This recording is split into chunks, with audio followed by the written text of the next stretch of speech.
we're going to talk about it today. We do a lot of cool things around here, a lot of things in the lineup. Spring's busy for everybody in the bonsai community, and well, Budget Bonsai is no exception. We got this tree, dwarf Alberta spruce, that I'm going to put a link in the description below, maybe a card up here somewhere. I purchased this tree at a DIY big box store. It was under 20 bucks, and got it all trimmed up, styled, repotted, root pruned. I really worked it over. I mean, that was a one session workout for this tree. Did everything. You got to be careful doing that. I've done it with hundreds of junipers and evergreens, but that's not to say that I've not had casualties.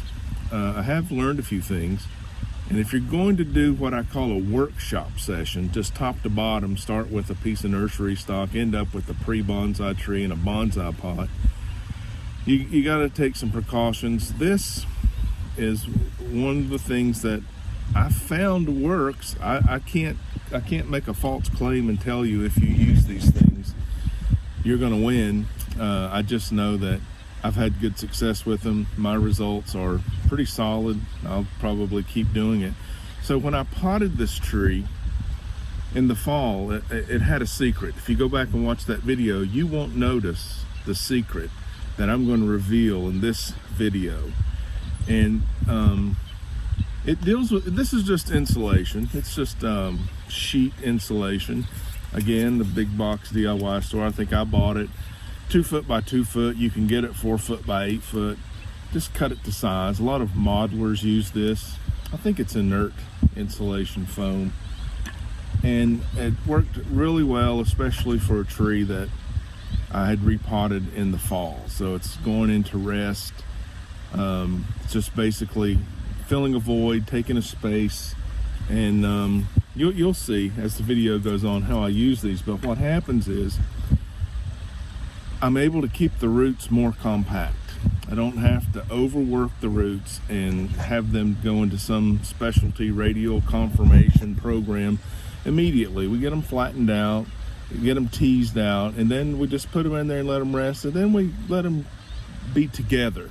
They're kind of compact. So for the spring repotting, then we don't uproot the tree. We don't take the tree out. We don't rework anything. What we do is we remove the hidden secrets in the pot, and then we backfill. And here's my mix. And I don't know what you're going to be able to tell from that, but it's Akadama. Let me take a look at it. It's perlite, a little bit of lava. I'm going to say, just for a recipe, roughly 1 part Akadama, 1 part perlite, half a part lava rock, half a part granite grit. I buy that at the farm stores as chicken grit. It's the pinkish stuff. I don't know if you can see it in there or not. And then maybe just 1% of this stuff that I found. That's a compost biochar, and it says that it has some mycorrhizal fungi in there.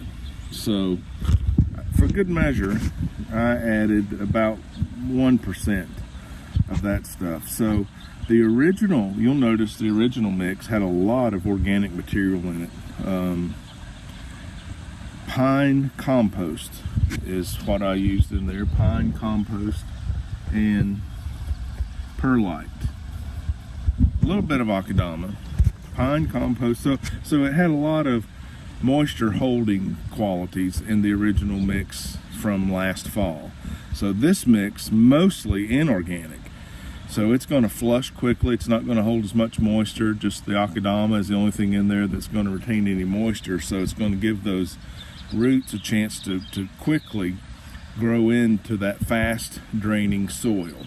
And we're going to leave the tree alone. That's all we're doing. I wired it in the fall, so not a lot of growth happened in the trunk or the limbs to cause any cutting in of the wire, so we don't have to do anything with the limbs.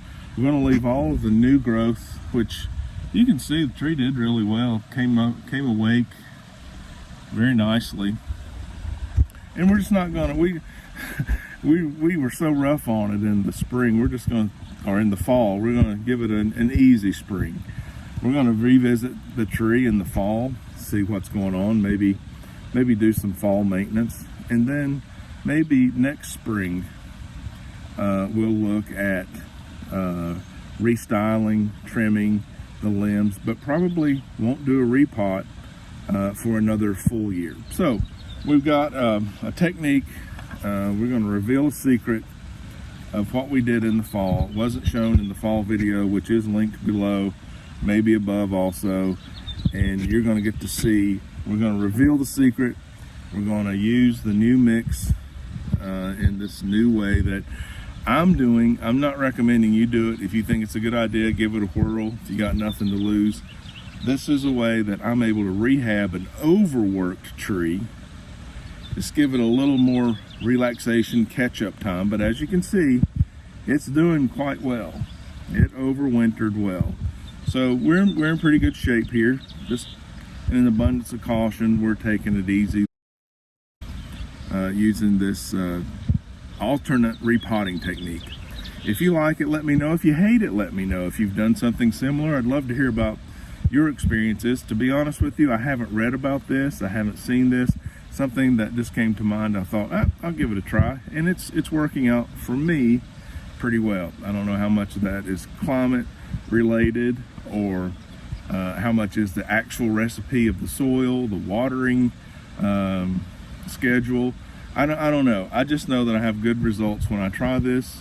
If you want to try it, I'd be interested to know what your results are. Not recommending it that you do, or saying you should do this. Certainly not. If you don't do this, you're missing out. It's just a reveal of something that I've done and had pretty good success with. Anyway, thanks for tuning in. If you haven't hit the like button yet, we always appreciate that. And if you know somebody else who might appreciate this video, share it across your social media. That really helps us grow. And finally, that subscription is a really good indication of channel health and growth. So if you're into that, we appreciate your subscription.